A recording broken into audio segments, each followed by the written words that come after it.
How to set the type of batteries being used. Press the menu button located here. Use the up and down buttons to select settings and press enter. And from there use the up and down buttons to highlight battery. And then press enter again.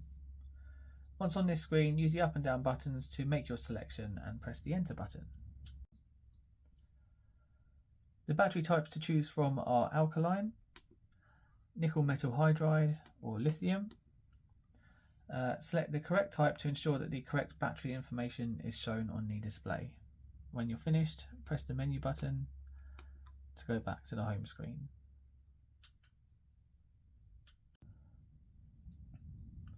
Thank you so much for watching this tutorial. I really hope you found it helpful.